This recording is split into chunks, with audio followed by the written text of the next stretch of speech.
ప్రతి రోజు కూడా రైతులు సంబంధించిన వాళ్ళకి పాస్ పుస్తకాలు కావచ్చు, తర్వాత సర్వే నిమిత్తం కావచ్చు, సచివాలయాలకు వచ్చి వాళ్ళ అప్లికేషన్స్ పెట్టడం అనేది జరుగుతూ ఉంటుంది.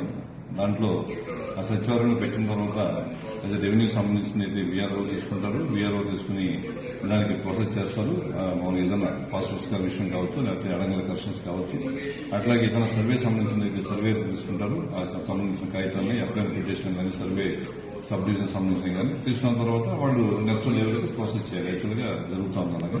అదే దాంట్లో భాగంగా వీళ్ళకు పాస్ పుస్తకాలు ఇచ్చే క్రమంలో కానీ, సర్వే చేసే క్రమంలో కానీ ఎవరైనా అంటే మామూలుగా మనకు ఒక ప్రెస్క్రైబ్డ్ ఫీజు అంటూ ఉంటుంది. సచివాలయంలో మామూలుగా మన పాస్పోర్ట్ అప్లై చేయడానికి ప్రెస్క్రైబ్డ్ ఫీజు ఉంటుంది. Survey fee, income certificate, caste certificate ప్రతిదానికి నిర్దేశిత రుసుము చెల్లించి అప్లికేషన్ వాళ్ళు పెట్టుకోవచ్చు. ఇది పబ్లిక్.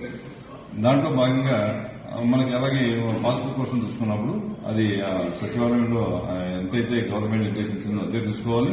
అప్లికేషన్ తీసుకున్న తర్వాత కన్సర్న్ వీఆర్ఓ, ఆర్ఐ, ఎంఆర్ఓ వాళ్ళకి ఎలిజిబిలిటీని బట్టి పాస్పోర్ట్ ఇష్యూ చేయడం జరుగుతుంది.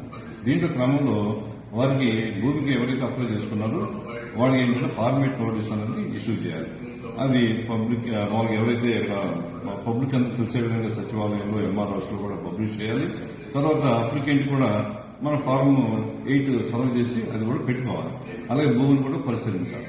ఈ విషయాల మీద మన ఆంధ్రప్రదేశ్ ప్రభుత్వం ఈ పబ్లిక్ ని ఎవరైతే అప్లై చేసుకున్నారో సచివాలయంలో వాళ్ళకి ఫోన్ కాల్స్ పెడుతున్నాయి. మీరు ఈ విధంగా పాస్పోర్ట్ కోసం అప్లై చేశారు, లేదా కరెక్షన్ కోసం అప్లై చేశారు, సర్వే కోసం అప్లై చేశారు, మీకు సేవలు ఎలా ఉన్నాయనేది ఆ ప్రభుత్వం ఐవీఆర్ఎస్ కింద వాళ్ళు నడటం జరుగుతుంది. దాంట్లో భాగంగా కొంతమంది వాళ్ళు మీరు సంతృప్తిగా ఉన్నారంటే